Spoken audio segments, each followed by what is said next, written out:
وخاتم الأنبياء.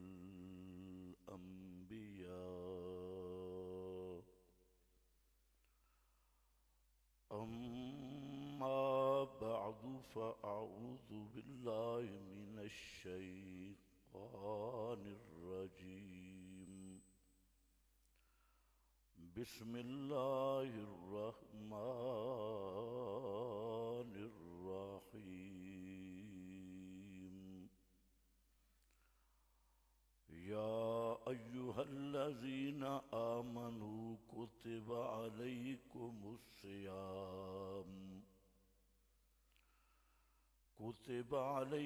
الصيام كما كتب على الذين من قبلكم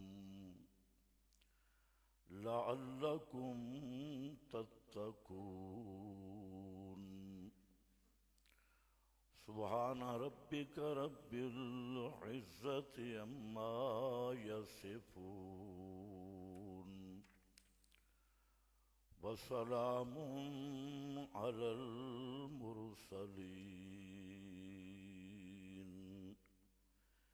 والحمد لله رب العالمين.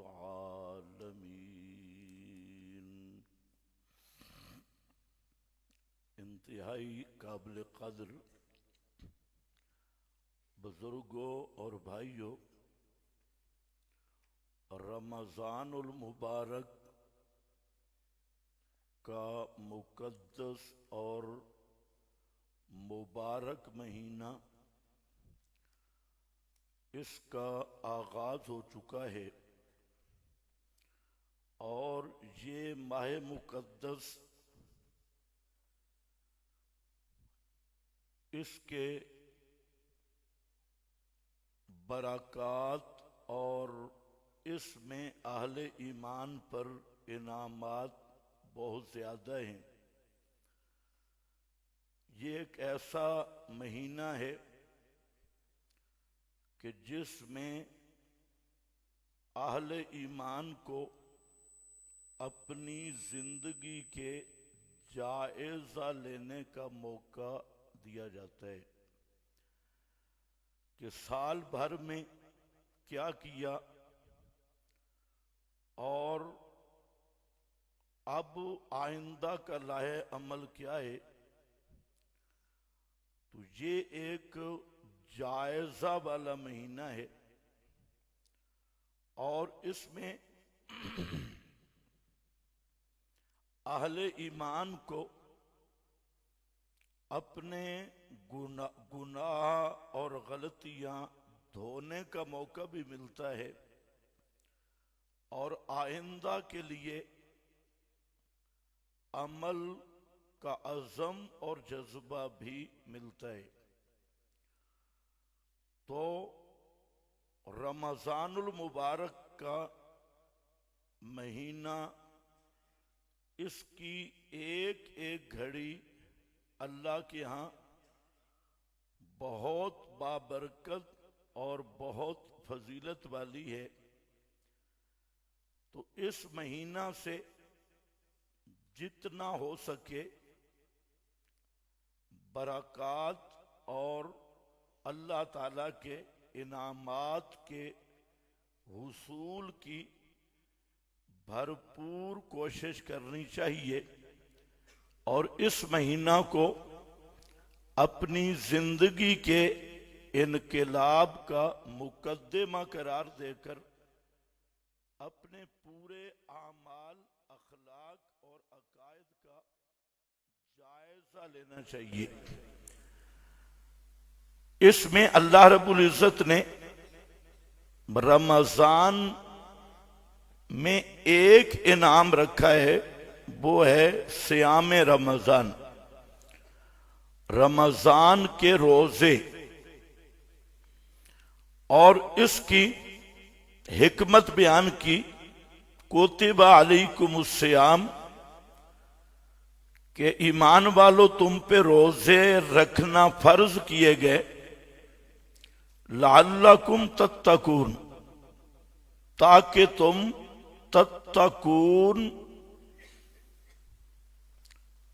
تقوی حاصل کرو، تتقون بچ سکو۔ تو اس تتقون کے لفظ میں فلسفہ صیام اور وجہ اور حکمت بیان کر دی، اور روزوں کی پوری حقیقت آپ حضرات کے سامنے کھل کر آ گئی کہ روزے کا مقصد یہ نہیں کہ اللہ کے خزانوں میں کچھ کمی آ گئی اور تم روٹی کم کر دو اور کھانا پینا دن کو چھوڑ دو، تو اللہ تعالیٰ کے خزانوں میں کمی نہیں آنے والی۔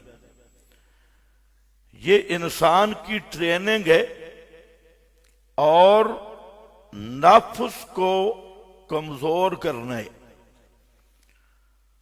جب نفس پہ قابو ہوگا اور نفس کمزور ہوگا تو اعضاء خود بخود رک جائیں گے، اعضاء پہ قابو ہوگا۔ اور جب نفس میں زور ہوگا اور یہ شاہ زور ہوگا اور بے مہار ہوگا تو اعضاء پہ پھر کنٹرول نہیں ہوگا، پھر آنکھ غلط طرف اٹھے گی، زبان غلط کلمات کی طرف حرکت کرے گی، اور ہاتھ غلط سائڈ پہ اٹھیں گے، پاؤں غلط سائڈ پہ اٹھیں گے۔ جب نفس شریر ہوا اور طاقتور ہوا تو اعضاء اس کے تابع ہیں، اور اگر نفس کو آپ کمزور کر لیتے ہیں اور نفس سے مقابلہ جیت لیتے ہیں تو پھر سارے اعضاء پر آپ کا کنٹرول ہے۔ ہاتھ بغیر سوچے سمجھے نہیں اٹھیں گے، پاؤں بغیر سوچے سمجھے نہیں اٹھیں گے، زبان بغیر سوچے سمجھے نہیں بولے گی۔ تو انسان کے اندر کا جو نفس ہے اس کو قابو کرنے کا اور اس سے مقابلہ کرنے کا اور اسے کمزور کرنے کا ایک طریقہ روزے ہے۔ جب روزے میں 10-12 گھنٹے انسان نفس سے لڑائی کرتا ہے اور پورا مہینہ تک یہ لڑائی جاری رہتی ہے، صبح اٹھتا ہے اور یہ کش مکش اور لڑائی شروع ہوتی ہے۔ گھر میں جو انسان کی خواہشات ہیں، کھانا ہے، پینا ہے، اور اسی طرح شہوانی جذبات ہیں، تو ان سے اپنے گھر میں روٹی پڑی ہے، دل اندر کا جو مولوی ہے وہ کہتا ہے کھا لے، لیکن اس کے ساتھ لڑائی ہو رہی ہے۔ کہتا ہے روزہ ہے، پیاس لگی ہے، ٹھنڈا پانی پڑا ہے، بہترین دیکھنے والا بھی کوئی نہیں، اور اندر سے ایک آواز آتی ہے پی لے، کوئی نہیں دیکھنے والا، لیکن اس کا مقابلہ کرنے والی بھی ایک آواز ہوتی ہے بھائی روزہ ہے۔ اور روزہ ہے وہ عزم ہے آپ کا، اور یہ نفس ہے، اور یہ اندر کی لڑائی ہے۔ ایک انسان کا عزم ہے اور ایک نفس ہے۔ عزم کہہ رہا ہے صبر کر لے، نفس کہتا ہے پی لے۔ تو یہ کشمکش اور نفس اور عزم کی جنگ اگر 30 دن آپ اس کی ٹریننگ کر کے نفس کو قابو میں لے آنے کی ٹریننگ میں کامیاب ہو گئے تو یہ آپ کی زندگی کا انقلاب ہے۔ اور جب حلال کھانے سے آپ نے روک لیا، اپنا کھانا حلال کھانا ہے، روزے نے روک دیا، حلال کا پینا ہے، روزے نے روک دیا، اپنی بیوی ہے اور نکاح والی ہے، حلال ہے، روزے نے پابندی لگا دی، تو جب یہ ٹریننگ آپ نے حاصل کر لی تو سوال ہی پیدا نہیں ہوتا کہ مومن آدمی پھر حرام کا لقمہ کھائے، اور مومن آدمی پھر حرام کے مشروبات پیے، اور پھر اہل ایمان ہو کر بد نظری کی لعنت میں مبتلا ہو، تو مطلب کیا ہے کہ یہ ہے لعلکم تتقون. روزے کا اصل مقصد تمہارے اندر تقوی پیدا کرنا ہے. اور تقوی کیا ہے؟ اللہ کا ڈر. اور یہ ٹریننگ کس کے ساتھ ہوتی ہے؟ نفس کے ساتھ. اور جب جو انسان نفس کا مقابلہ کرنا سیکھ گیا اور نفس کی خواہش کے خلاف کرنا سیکھ گیا، اس کو تقوی حاصل ہو سکتا ہے. لیکن جو آدمی نفس سے ہی شکست کھا گیا تو وہ کبھی متقی نہیں بن سکتا. پھر یہ جو لعلکم تتقون ہے، اس کو بھی سمجھنا ہے کہ تقوی کے 3 مراتب ہیں. ایک تقوی کا مرتبہ ہے اور درجہ کہ خلود فی النار سے بچ جانا، ہمیشہ ہمیشہ جہنم میں جلنے سے بچ جانا. یہ پہلا درجہ ہے تقوی کا، اور اس کا نام ایمان ہے اور عقیدہ کی صحت ہے. تو جس انسان کا عقیدہ صحیح ہو گیا، اعمال میں کوتاہی ہے بھی صحیح، تو ایک گارنٹی اللہ تعالی کی طرف سے اسے مل جاتی ہے کہ یہ ہمیشہ جہنم میں نہیں رہے گا. ہمیشہ ہمیشہ جہنم میں وہ صرف اور صرف کافر رہے گا، مشرک رہے گا. جس کے عقیدے میں گڑبڑ ہے وہ ہمیشہ جہنم خالدن مخلدن، ہمیشہ وہ جہنم میں رہے گا. تو اس درجے کا نام ہے صحت عقیدہ، کہ اپنے عقیدے کو درست کرنا تاکہ ہمیشہ جہنم میں جانے سے آدمی بچ جائے. تو یہ پہلا تقوی کا درجہ ہے جس کا نام ہے ایمان اور صحت عقیدہ. اگر خدا نہ خواستہ عقیدے میں گڑبڑ آئی تو اس مقام پہ کوئی رعایت نہیں. ایک ذرہ سا بھی عقیدہ گڑبڑ ہوا تو اللہ کے ہاں وہ آدمی جتنے اعمال بھی کرے، سب کے سب اعمال تباہ و برباد ہیں. اس لیے اللہ نے جہاں اعمال کا حکم دیا وہاں ایمان کی شرط لگائی. خطاب بھی تب کیا یا ایھا الذین آمنو، کس سے بات کی؟ ایمان والوں سے. کچھ باتیں عام کی ہیں، یا ایھا الناس، سب لوگوں سے جب خطاب کیا تو وہاں توحید کی دعوت ہے، وہاں رسالت پہ ایمان کی دعوت ہے، وہاں قیامت کی دعوت ہے، وہاں قرآن کی حاکمیت کی دعوت ہے. یا ایھا الناس اعبدوا ربکم، یا ایھا الناس ان کنتم فی شک من دینی فلا اعبد الذین تعبدون من دون اللہ. یا ایھا الناس سے خطاب، اور فرمایا کہ سنو، اللہ کے سوا کوئی پکارے سننے والا نہیں، کوئی حاجت روا مشکل کشا نہیں. توحید خالص کی دعوت کے شروع میں یا ایھا الناس، اور نصاب توحید یا ایھا الناس قد جاءتکم موعظۃ من ربکم وشفاء لما فی الصدور ہدی ورحمۃ للمؤمنین. فرمایا یا ایھا الناس، اے لوگو، تمہاری طرف میرا باز آ رہا ہے. جاءتکم موعظۃ من ربکم، میری نصیحت اور میرا باز، میرا نصاب یہ تمہاری طرف آ رہا ہے. اب مولویوں کے واز بھی ختم، پیروں کے واز بھی ختم، اب دور چل پڑا وہ ہے قد جاءتکم موعظۃ من ربکم. سارے علم اب نیچے رہ گئے، اب اللہ کا بھیجا ہوا علم قرآن آ گیا. اور جہاں پر بھی فرمایا یا ایھا الناس، یہودی بھی عیسائی بھی اور قیامت تک آنے والے تمام کائنات کو اعلان کر کے بتا دیا کہ اب مولویوں کی قراتیں ختم، اب آ گیا اقرا بسم ربک الذی خلق، اب دور قرآن کا چل پڑا، ساری کتابیں منسوخ، سارے نصاب منسوخ، پچھلی ساری شریعتیں منسوخ اور پچھلے سارے نظام وہ کل عدم ہو گئے، اب وہی کام ہوگا جو میرا قرآن کہے گا۔ قد جاءتکم، سب کو خطاب کیا،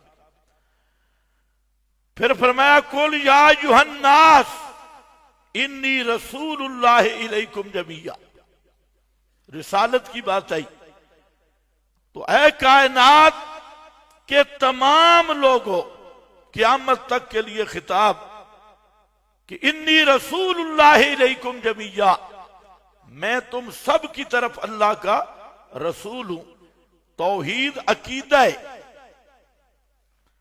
قیامت عقیدہ ہے، وہاں پر بھی یا ایھا الناس ان زلزلۃ الساعۃ شیء عظیم، جہاں توحید کا ذکر کیا وہاں آیا یا ایھا الناس، جہاں رسالت کا ذکر کیا رسالت محمدیہ کا وہاں پر بھی یا ایھا الناس، جہاں نصاب محمدی قرآن کا ذکر کیا عالمی کتاب کا، جو صرف ریونڈ میں نہیں باقی ہر جگہ پہ عالمی کتاب کا اور عالمی نصاب کا ذکر کیا، تو یا ایھا الناس، اے لوگو، عالمی کتاب یہ ہے، یہ قرآن ہے، اس کے علاوہ کوئی عالمی کتاب نہیں، یہی عالمی کتاب آ گئی، وہاں پر بھی عالمی خطاب، رسالت میں عالمی خطاب، توحید میں عالمی خطاب، قرآن کے بیان میں عالمی خطاب۔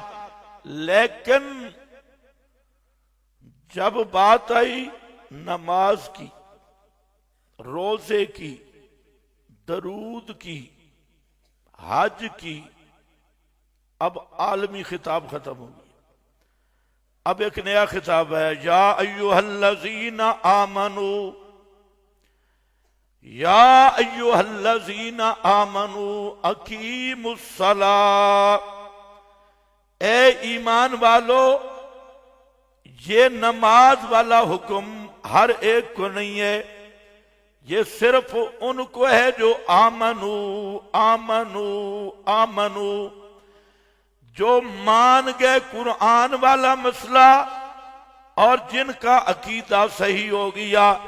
آمنو ان سے خطاب ہے، اقیم الصلاۃ، نماز قائم کرنی ہے، آتوا الزکاۃ، زکوٰۃ ادا کرنی ہے، اور کیا ہے، صیام رمضان کتب علیکم الصیام، اس کے بھی شروع میں فرمایا یا ایھا الذین آمنوا، اے ایمان والو روزے تم نے رکھنے ہیں، اے ایمان والو نماز تم نے پڑھنی ہے، اے ایمان والو زکوٰۃ تم نے دینی ہے۔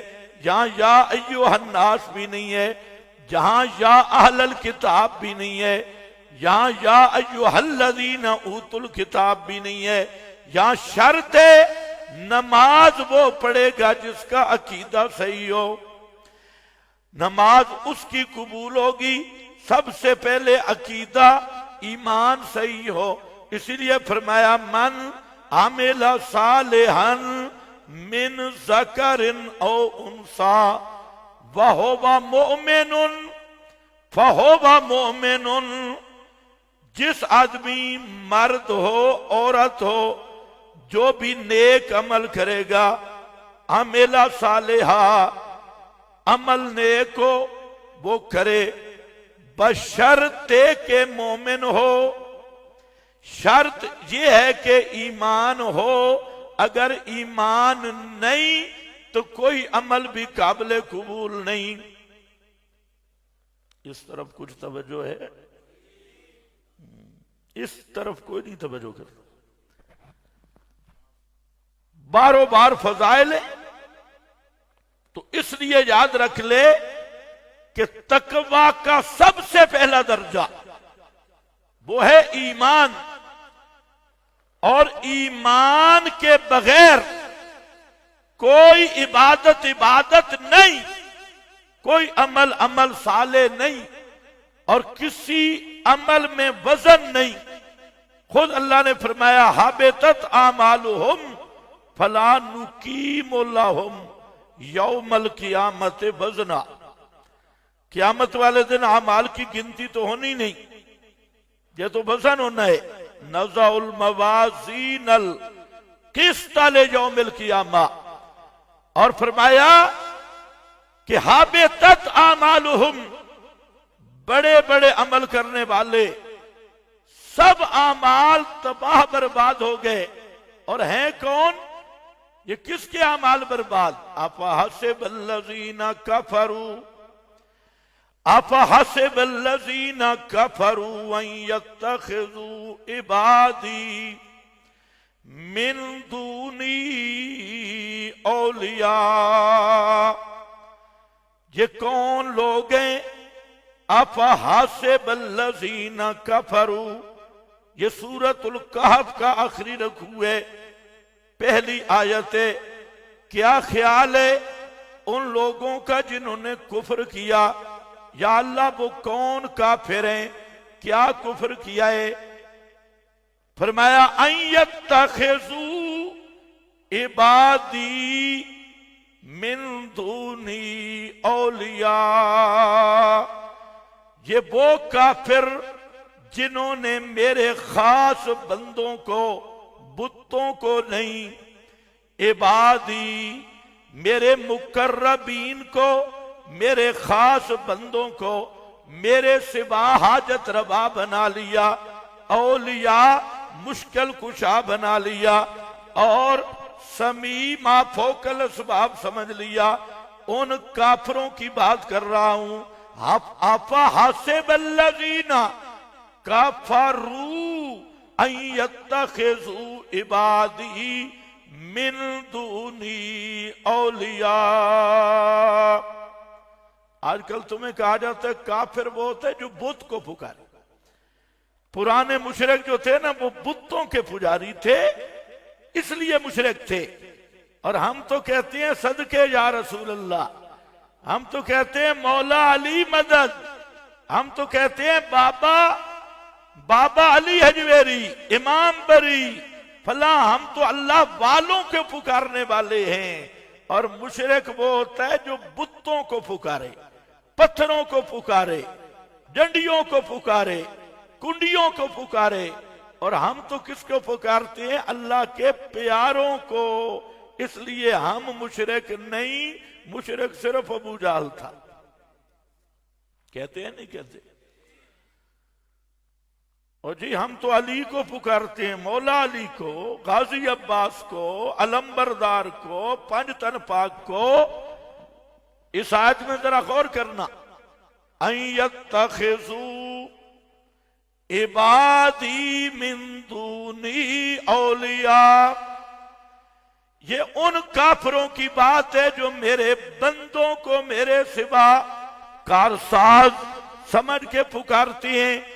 عبادی اصنامی نہیں ہے، احجاری نہیں، جو علی کو مشکل کشا سمجھے اور پیغمبر کریم کے متعلق عقیدہ رکھے کہ پیغمبر کریم یہاں سے میری پکار کو سنتے ہیں یا مدینہ سے سنتے ہیں، یہاں سے دیکھتے ہیں یا مدینہ منورہ سے دیکھتے ہیں، یہی وہ کافر ہے۔ افحسب الذین کفروا ان یتخذوا عبادی من دونی اولیاء۔ فرمایا یہ کون ہے؟ حبطت اعمالہم فلا نقیم لہم یوم القیامت وزنا، جتنی مرضی نمازیں پڑھیں، روزے رکھیں، قیامت کے دن ان کی نمازوں کا فوٹو تو ہوگا لیکن وزن شزن کوئی نہیں ہوگا۔ ان کے روزوں کے نقشے تو ملیں گے لیکن ہباء منصورا، ان میں کوئی وزن نہیں ہوگا۔ ان کے بڑے بڑے اعمال پہاڑوں کی طرح